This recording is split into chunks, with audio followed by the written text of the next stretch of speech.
डालम साली रंग जी। करम न लाजे आज के हुनर की रगड़ब गुलाल अंगे अंग जी।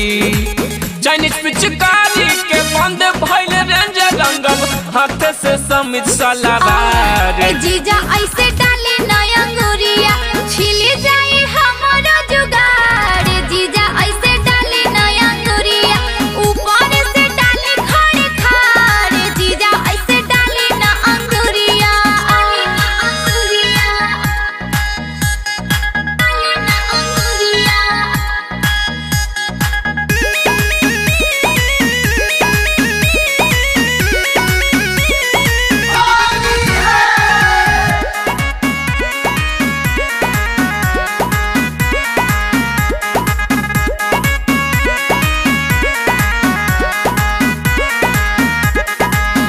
हऊ छोटकी साली अब लगे हाली।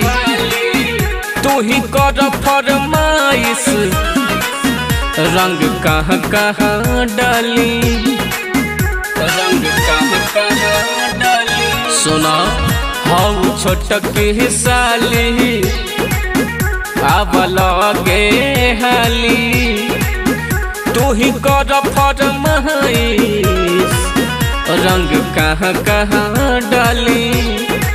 अंग ढिल बोला कैसन होता फिले हम संग में हई तू कुंवार। जीजा ऐसे डाली ना अंगूरिया छिल जाए हमारा जुगाड़। जीजा ऐसे डाली ना अंगूरिया ऊपर से रंगी खड़े खाड़। जीजा ऐसे डाली ना अंगूरिया हाय भैया डाली ना अंगूरिया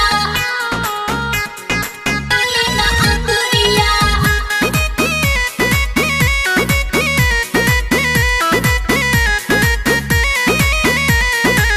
म्यूजिक बाय ओम प्रकाश।